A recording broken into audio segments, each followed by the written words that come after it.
Oh, and all the prestigious individuals in nutrition recommending that you should eat these incredibly nutrient deficient foods instead of these other foods, which are extremely prevalent in nutrients, all because they are unhealthy.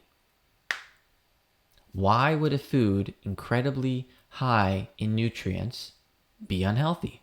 And not only is society using every single one of these drugs, they are also giving themselves microdoses of chemotherapy every single day, over and over again. Helpful and healthy bacteria that live inside of your gut, and they help produce maybe chemical signals or plenty of other things that your body needs. Well, do you think that that just applies to the gut?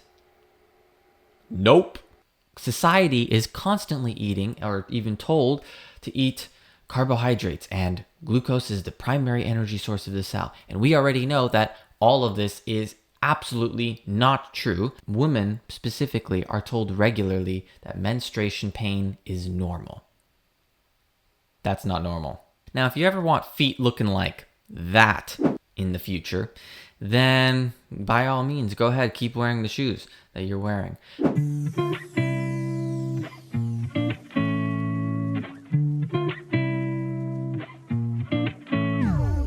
There's a lot of things that never really made much sense to me. And in fact, they are all absolutely insane.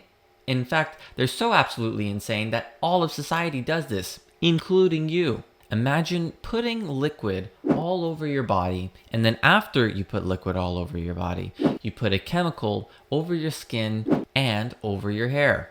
You know, I wonder if there's any other animal in the animal kingdom that does this.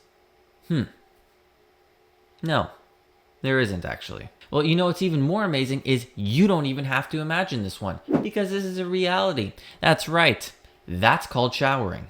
Do you really think that showering is hygienic and healthy? Well, let's look at it like this. What exactly do you do when you're showering? Well, we already know how soap and shampoo works. Soap and shampoo work by killing and removing everything on your skin.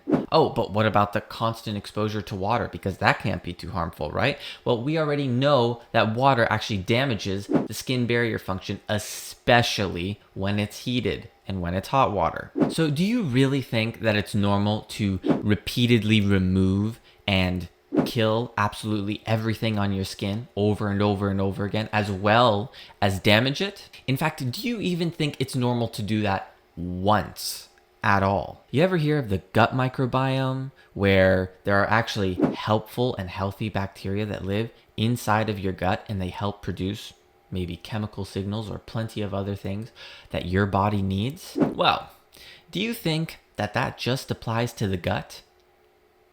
Nope. So let's just apply that exact same thought pattern of what we're doing with showering to the gut microbiome. Now, what we're going to do is we're going to clean our gut microbiome, and we're going to do this with antibiotics about maybe once every day, maybe even every 2 days. And we're going to do this every 1 to 2 days, because we already know that antibiotics kill the gut microbiome. So do we do that? No. So why is showering any different? Again, society is absolutely insane. Oh wait, it doesn't stop, because you think that that just applies to the skin? No, that actually applies to everywhere, all over your body. And that includes your mouth as well. Now, just imagine that we had a ritual where we would take a stick with bristles and we would put a little gel-like substance on it. And then afterwards, we would take this stick with gel and bristles on it, and we would put it in the area where we put the food in. And that part that we put food in also has beneficial bacteria in it. And what we will do is we will eradicate them every single day, over and over again. Well, can you actually believe it? We actually have a ritual like this in society. What? It's called brushing your teeth. Whoa! That's right, society again is absolutely insane. This is absolutely ridiculous. Why on earth would we do this? You know something else that's wild? There's tons of these drugs in society, like sugar, coffee, or alcohol. All of these are drugs, and we use them regularly. Some people every day, some people every couple hours. And not only is society using every single one of these drugs, they are also giving themselves microdoses of chemotherapy every single day, over and over again. Now you might say, microdoses of chemotherapy? What? What do you mean by microdoses of chemotherapy? We're not getting microdoses of chemotherapy every day.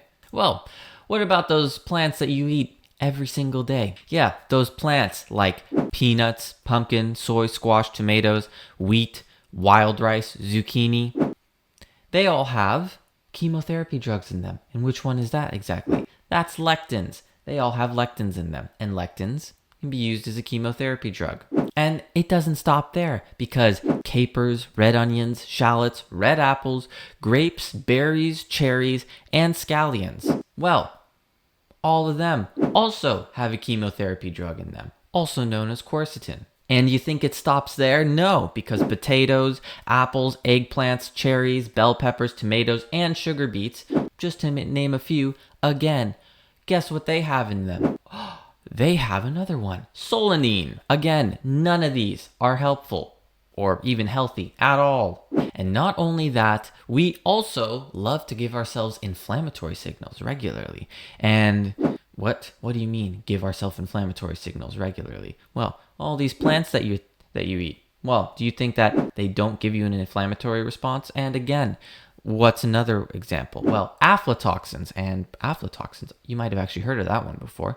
And aflatoxins are found in groundnuts, tree nuts, maize, rice, figs, spices, crude vegetable oils, and cocoa beans, just to name a few.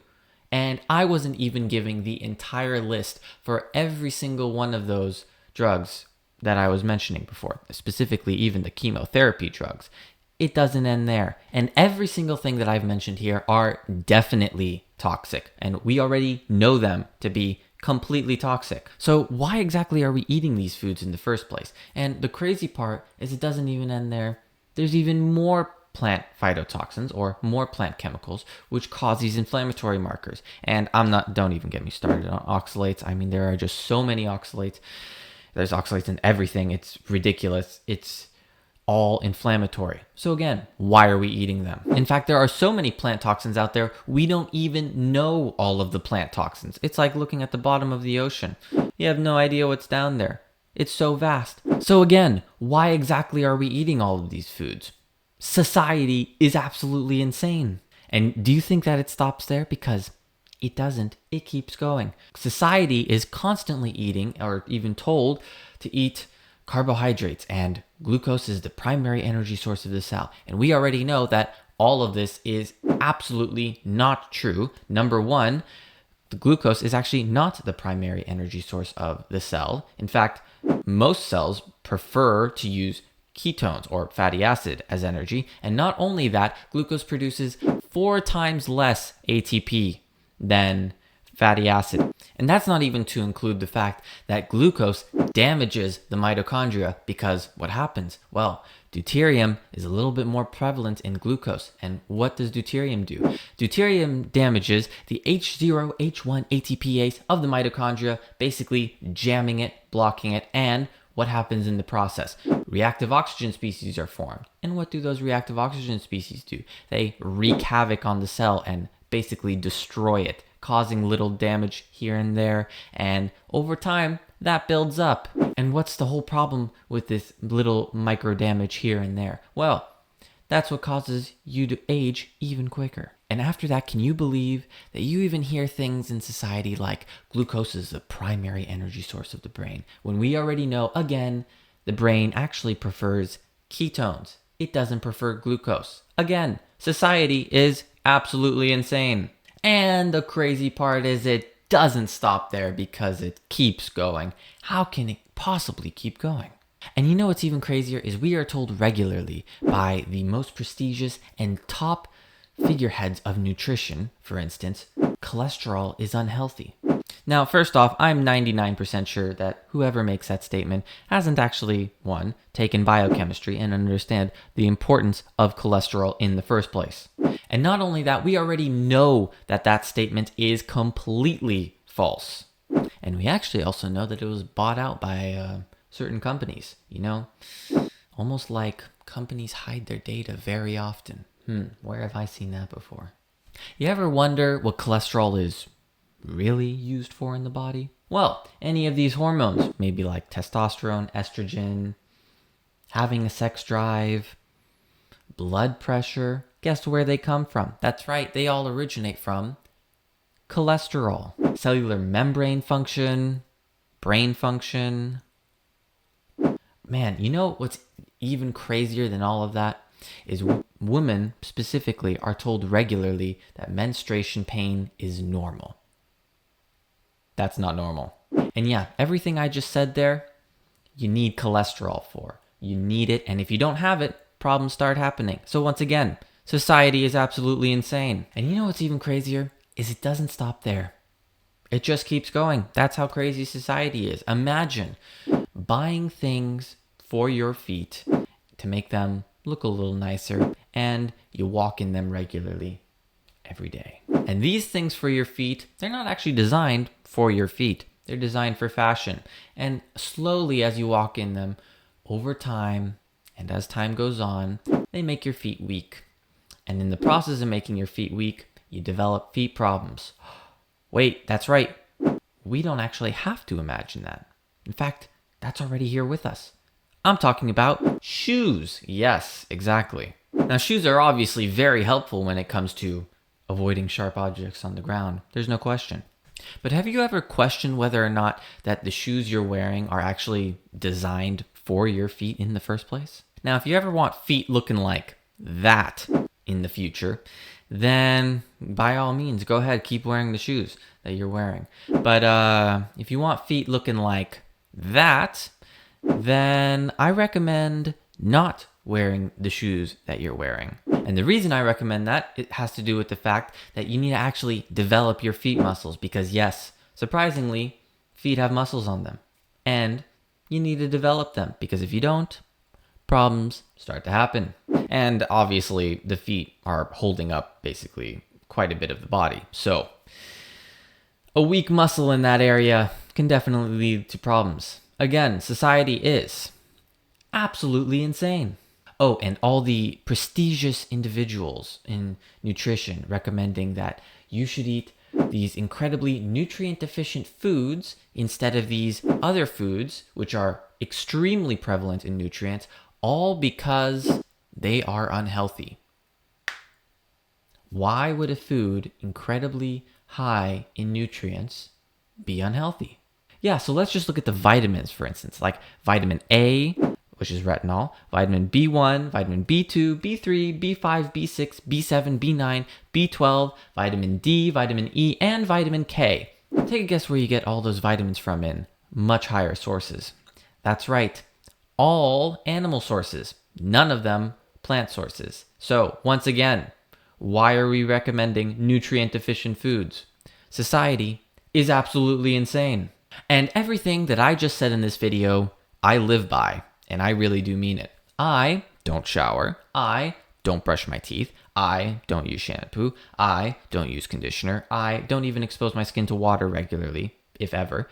I only eat meat. I drink only water. And not only that, it doesn't end there. Because I also go barefoot. And there's a little bit of nuance to that. So if you're really interested in everything I said, and actually more specifically, if you're interested in the science behind all the stuff that I just said, I recommend you check out my previous videos because I said all this in my previous videos and I explain the science behind it. I especially go into the biochemistry behind nutrition and trying to explain just how companies quite literally have bought out all of nutrition science. It's pretty sad. But hey, epidemiology is very, very helpful when you're trying to masquerade as a real science like biochemistry, physics, or any of the hardcore sciences. So thanks for watching. If you're interested in more videos like this, then please let me know in the comments below. If you like the video, then please give it a like. It helps it a lot. And if you want to share this video with anybody because you think it's absolutely ridiculous or you think it's absolutely interesting and amazing, then go ahead, share it with everybody. I don't care. And if you want to see more videos like this or similar to this, then I recommend you subscribe to my channel, because I plan on making videos very, very frequently. And yeah, if you have any questions, leave them in the comments below. So thanks for watching. I'll see you in the next one. Peace.